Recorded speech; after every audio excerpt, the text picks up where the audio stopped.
غریب آدمی کو قرض کی ضرورت پڑ گئی، 1000 دینار چاہیے۔ میں کہہ چکا ہوں کہ درہم چاندی کا ہوتا تھا، دینار سونے کا، اب 1000 دینار لینا ہے۔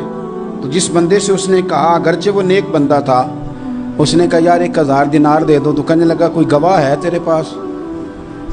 وہ کہنے لگا غریبوں کا گواہ کون ہوتا ہے؟ ہاں ایک گواہ ہے۔ کہا کون؟ کہا میرا رب، وہ تیرے اور میرے بیچ گواہ ہے۔ اس نے کہا کوئی کفیل، اگر تو پیسے نہ دے سکے تو وہ بعد میں دے دے، یا تجھے کچھ ہو جائے تو وہ دے دے۔ اس نے کہا کفیل بھی میرا اللہ ہی ہے، میرے پاس اگر ہے تو رب کریم کا نام ہے، اگر اعتماد کر سکتا ہے تو کر لے۔ بندہ نیک تھا، اس نے کہا رب کے نام پہ، رب کی کفالت پہ، اللہ کو گواہ بنا کے میں تیار ہوں تجھے 1000 دینے کو۔ اس نے 1000 دینار دے دیا، وقت واپسی کا طے ہو گیا۔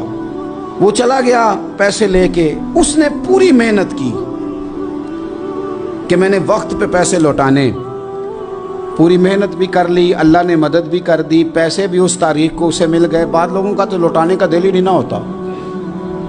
فرمایا حدیث پاک میں کہ تو لوٹانے کا ارادہ کر، رب تیری مدد بھی فرمائے گا۔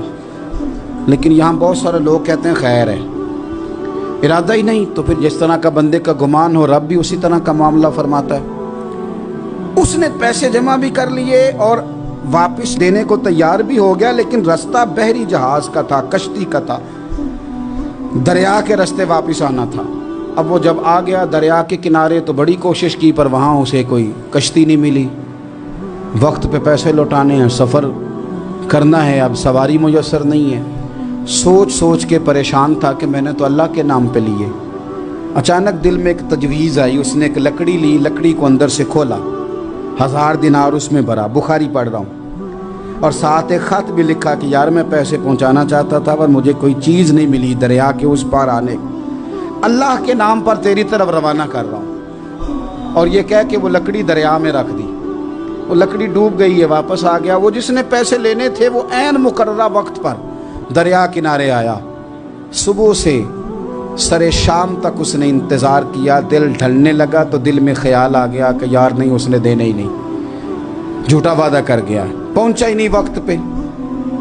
اب جب واپس لوٹنے لگا تو اچانک دریا میں ایک لکڑی تیرتی ہوئی دکھائی دی، کہنے لگا لے جاتا ہوں، شام کو روٹیاں پکانے کے کام آئے گی، ایندھن بنا کے جلا لوں گا، ہنڈیا پک جائے گی۔ لکڑی اٹھا کے جلانے کے لیے گھر لایا، گمان تھا کہ وہ نہیں آیا وعدہ کر کے، اللہ کو کفیل اور وکیل بنا کے اور گواہ بنا کے پھر بھی نہیں آیا۔ لکڑی لے کے گھر گیا، بخاری ہے، اور جب اس کو چیرا نہ کہ میں اس کی آگ جلاؤں گا، کھولا تو اندر سے 1000 دینار بھی نکل آیا، خط بھی نکل آیا۔ اب ذرا سمجھنا، اس کے دل میں بات کس نے ڈالی کہ تو لکڑی میں پیسے ڈال دے؟ اللہ نے۔ اس بندے کو مقررہ وقت پہ کنارے بھیجا کس نے؟ لکڑی صرف اسی کے ہاتھ آئی تو یہ بندوبست کیا کس نے؟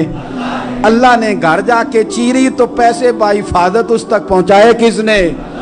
تو پھر ہمیں بھی توجہ اللہ کی جانب بھی کرنی چاہیے، ہمارے پہ دل کی توجہ رب کی طرف ہی ہونی چاہیے نا، ہمیں ادھر ادھر جانے کی، دیکھنے کی، بندوں پر غور کرنے کی ضرورت کیا ہے؟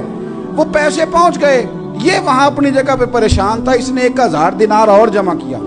پھر دوبارہ ایک دن دریا کنارے آیا، کشتی مل گئی، بیٹھ کے اپنے اس بھائی کے پاس آیا، کہنے لگا دیکھنا مجھ پر بدگمان نہ ہونا، پیسے اس تاریخ کو بھی جمع کر لیے تھے، دریا پہ آیا تھا پر کشتی نہیں ملی تھی، پھر میں نے نا لکڑی میں ڈال کے خط ڈال کے تیری طرف بھیج بھی دیے تھے، لیکن آج میں پھر لے کے آ گیا ہوں۔ وہ کہنے لگا خوش ہو جا، جس رب کو تو نے میرا اور اپنا گواہ بنایا تھا اس رب نے میرے تک پہنچا بھی دیے ہیں۔